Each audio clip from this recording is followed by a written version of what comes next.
दोस्तों, जो आज वीडियो मैं आपके सामने लेके आया हूँ वो है सोनी का 32 इंच का टीवी जिसका मॉडल नंबर है 32EX330। जिसमें फॉल्ट आप देख रहे हैं ये कुछ हॉरिजॉन्टल वाइब्रेशंस हो रहे हैं कलर के साथ, और ऊपर की स्क्रीन जो कि नहीं दिख रही है क्योंकि मैंने गेट लाइन कट कर दी है, वो एरिया उसमें से निकल गया है। और बाकी का नीचे का हिस्सा जो है वो थोड़ा क्लियर है, और कुछ हिस्से में आप हॉरिजॉन्टल रोलिंग और हॉरिजॉन्टल वाइब्रेशंस देख रहे हैं कलर प्रॉब्लम के साथ। सो इसमें पैनल रिप्लेस करना जरूरी हो गया है क्योंकि इसमें दोनों साइड की गेट लाइन शॉर्ट है, और इसमें हम पैनल बदलने से हमारा प्रॉब्लम जो है वो है कि दूसरे ब्रांड की पैनल हम जब डालते हैं तो उसमें या तो आपको पिक्चर नहीं आएगी और या तो ये 5 टाइम प्रोटेक्शन में जाएगा। दोनों ही टाइप की प्रोटेक्शन के लिए मैं आपको मॉडिफिकेशन बताने जा रहा हूँ इसी वीडियो में। सो बने रहिए मेरे इस वीडियो के साथ, लास्ट तक देखिए, इसमें बहुत कुछ आपको सीखने मिलेगा। सो आगे आने वाले जितना भी वीडियो के पार्ट्स हैं उसमें आपको सब कुछ देखने मिलेगा जो आपका ये प्रॉब्लम सॉल्व करेगा। तो दोस्तों, ये जो सर्किट है जैसे कि आप देख पा रहे हैं, यहाँ पर जो कनेक्टर है एलवीडीएस का उसकी जो फर्स्ट नंबर की पिन है उसके ही बाजू में 2 नंबर और 3 नंबर हमारी काम की पिन है, जो कि ये जो 5 टाइम प्रोटेक्शन में जा रहा है सेट, उसके लिए ज़रूरी है। ये रजिस्टर जो उसके बाजू में लगा हुआ है वो R11 और R12 है, जो कि जा रहा है इस आईसी के अंदर जा रहा है, जो कि मैं आपको यहाँ पर बता देता हूँ किस तरह से। ये आईसी जो है इसकी 5 और 6 नंबर में कनेक्टेड है, ये दोनों कनेक्शंस जो कि रजिस्टर के थ्रू हैं। ठीक है, सो मैं आपको पूरा बता देता हूँ किस तरह से ये इसमें सर्किट बनाई हुई है। सबसे पहले तो मैं आपको एक चीज़ बता दूं, इसमें data and clock and data pin है वो एक रजिस्टर के थ्रू कनेक्टेड है 22 ओम्स के। ठीक है, और ये पूरी पीसीबी में और कहीं नहीं जा रहा है, ये कनेक्शन सिर्फ जा रहा है इस आईसी में, जो कि ICE2, जो कि ई प्रोम है, जिसमें कंपनी ने अपना एक सॉफ्टवेयर रखा हुआ है। जो जो भी पैनल बदलने जाएंगे तब ये आईसी उसमें नहीं होगी, जिसकी वजह से आपका टीवी 5 टाइम प्रोटेक्शन में चले जाएगा जब भी आप सोनी के मदरबोर्ड में दूसरी पैनल कनेक्ट करोगे। या तो ये 5 टाइम में जाएगा या इसमें पिक्चर नहीं आएगी, और कई बार ये सॉफ्टवेयर भी लेने लगेगा। जब मेरा मॉडिफिकेशन मैं कर चुका हूँगा उसके बाद ये सॉफ्टवेयर भी लेने लगेगा। उस केस में आपको जो न्यू पैनल है उसमें से ई प्रोम को आपको निकाल देना है। ई प्रोम जो कि जिस तरह से ये वाली थी ICE2, वैसी ही दूसरी ई प्रोम होगी जो कि नई पैनल में होगी, उसे आपको डिस्कनेक्ट कर देना है, एनसी छोड़ देना है, और उसे फिर आपको न्यू आईसी में जो प्रोग्राम करना है आपको इस आईसी का जो डेटा है उसको न्यू आईसी जो 24C32 है उसके अंदर कॉपी करके उसे मैंने बताए गए तरीके से आपको उसे इंस्टॉल करना है इस टीवी में। उसी के बाद आप दूसरी ब्रांड की पैनल को इस मदरबोर्ड के साथ कनेक्ट कर पाओगे,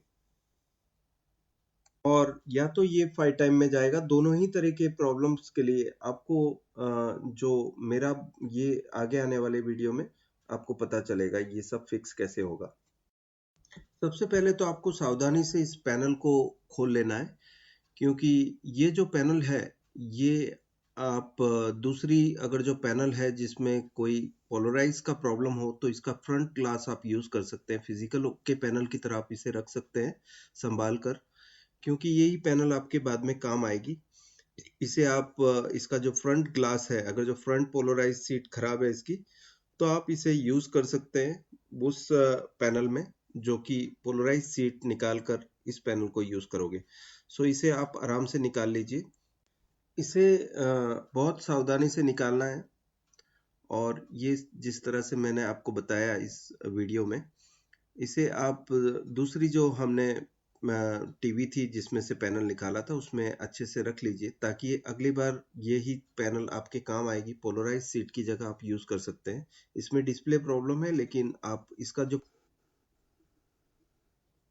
और इसके बाद आपको करना ये होगा कि इसे अच्छे से आप रख लीजिए, क्योंकि ये नॉन रिपेयरेबल पैनल है। जैसे कि आपने देखा ये गेट लाइंस ऑलरेडी कट हो गई है, मैंने कट कर दी है। सो फिर भी ये प्रॉब्लम सॉल्व नहीं हुआ।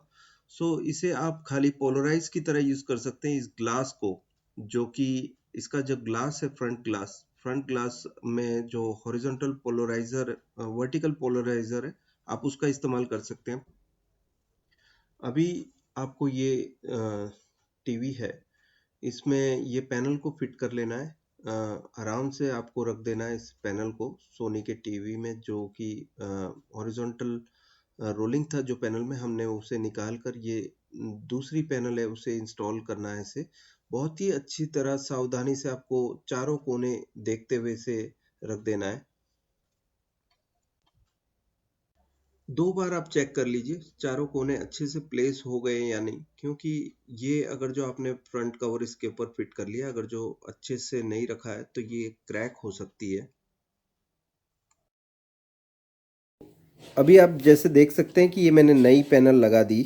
ओके, उसके बाद मैंने ये वायरिंग कर दी है, जिसमें मैंने 3.3 वोल्ट जो है यहाँ से लिया है और ग्राउंड भी यहीं से लिया है, और इस कनेक्शन को यहाँ पर इस पीसीबी के साथ जॉइंट कर दिया है, जिसमें मैंने वायरिंग कर रखी है, जिसमें मैंने 1, 3 और 8 नंबर को शॉर्ट करके सप्लाई के साथ कनेक्ट कर दिया। जो आपने 3.3 वोल्ट देखा था वो 1, 3 और 8 के साथ है, और 10K के रजिस्टर को हमने सप्लाई से 10K 5 नंबर और 6 नंबर पर कनेक्ट कर दिया, जो कि डेटा एंड क्लॉक पिन है इस आईसी की।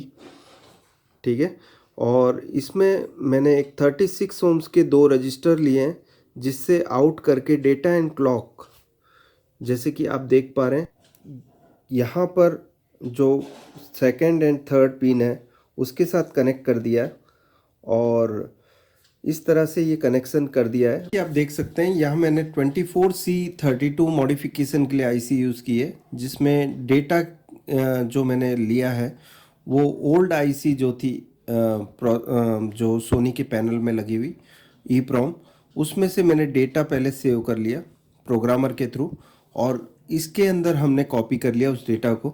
उसके बाद कुछ वायरिंग करनी होगी, जो कि आपको LVDS पिन के साथ कनेक्शन देना होगा। सबसे पहले तो आपको 1, 3 और 8 नंबर को शॉर्ट कर लेना आपस में, और उसे VCC 3.3 वोल्ट देना है, और 2 और 4 नंबर को आपको ग्राउंड कर लेना है।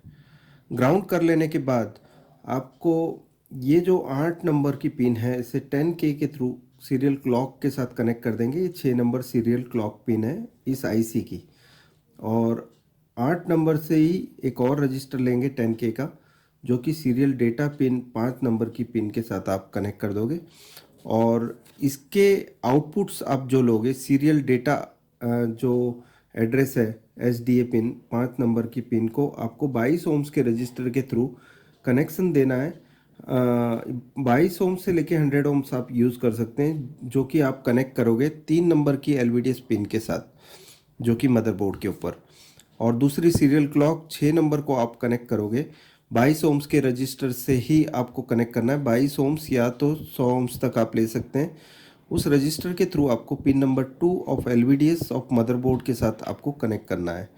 ये कनेक्शन कर लेने के बाद आपको इसकी जो ओल्ड आईसी होगी, इसमें जो ऑलरेडी न्यू पैनल में हमने जो ओल्ड आईसी है, न्यू आईसी जो है EEPROM, इसकी आप ज़रूरत नहीं है, आपको इसे डिस्कनेक्ट कर देना है। दैट मीन्स इसे निकाल लेना है। इस पैनल पे लगी हुई आईसी जो कि आप न्यू पैनल यूज़ कर रहे हैं, उसके अंदर आपको ये आईसी की आप ज़रूरत नहीं है, क्योंकि आप ये ऑलरेडी यूज़ कर रहे हैं। अगर जो आप इस आईसी को भी रखोगे न्यू पैनल में भी EEPROM है जो, तो ये जो मदरबोर्ड है सोनी का मदरबोर्ड, वो सॉफ्टवेयर लेने लगेगा, सॉफ्टवेयर अपडेट करने लगेगा। सॉफ्टवेयर लेने से क्या होगा कि आपका जो आगे इंडिकेटर लाइट है वो ब्लिंक करेगी, एम्बर लाइट जो है वो ब्लिंक करने लगेगी। इसका मतलब ये है कि सोनी का जो आपका मदरबोर्ड है वो सॉफ्टवेयर ले रहा है।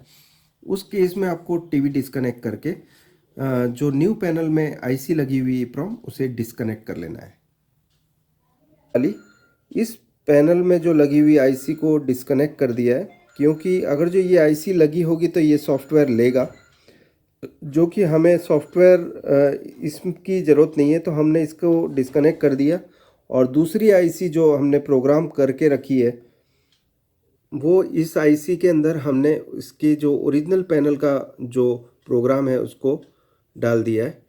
और इस तरह से ये पूरा मॉडिफिकेशंस रेडी होता है, ताकि आपका ये टीवी 5 टाइम प्रोटेक्शन में भी नहीं जाएगा और आपको टीवी में पिक्चर दिखेगी। जैसे कि देख सकते हैं, ये मॉडिफिकेशन के बाद मैंने टीवी चालू किया तो इसमें कुछ मैपिंग का फॉल्ट दिख रहा है। सो इस प्रॉब्लम को ठीक करने के लिए एक और मॉडिफिकेशन होगा इसमें, इस पैनल पे आपकी पिन नंबर 21 जो है उसको आपको सप्लाई देना है 3.3 वोल्ट। पिन नंबर 21 को, क्योंकि ये पिन नंबर जो है वो LVDS सिलेक्ट पिन है, इसको 3.3 वोल्ट आप दोगे। कहीं भी मदरबोर्ड पे मिल रहे हैं या तो सोर्स पीसीबी पे मिल रहे हैं वहां से।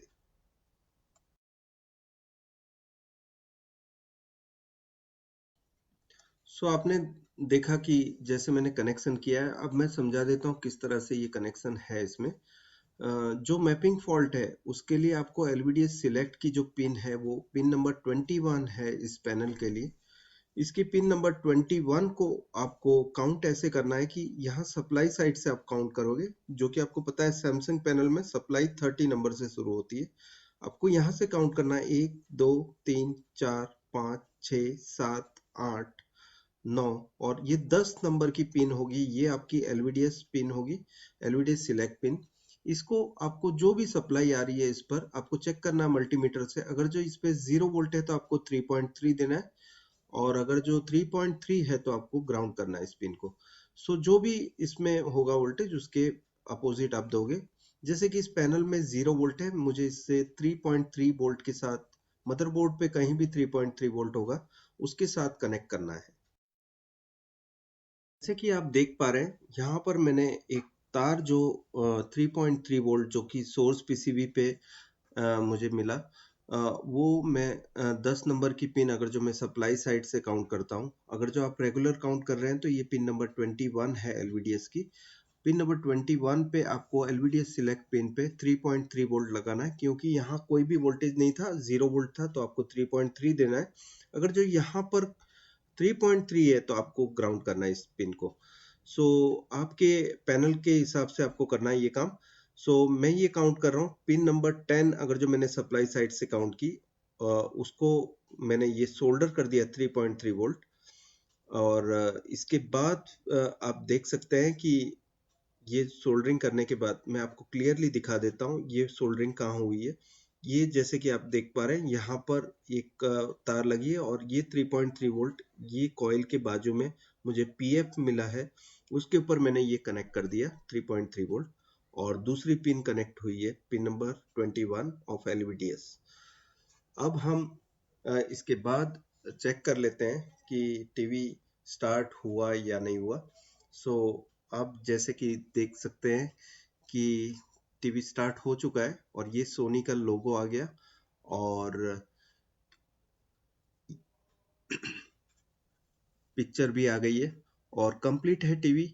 और शुक्रिया दोस्तों ये वीडियो वॉच करने के लिए। और अगर जो मेरी चैनल सब्सक्राइब ना की हो तो प्लीज़ उसे सब्सक्राइब कीजिए, ताकि आप मेरे साथ डायरेक्टली जुड़ जाएंगे। और नोटिफिकेशन का बेल दबाना मत भूलिए, क्योंकि अगर जो नोटिफिकेशन का बेल आप दबाते हैं तो मेरे न्यू अपलोड्स होंगे तो आपको मोबाइल स्क्रीन पे देखने मिलेंगे सबसे पहले। शुक्रिया दोस्तों, थैंक्स अ लॉट, बाय।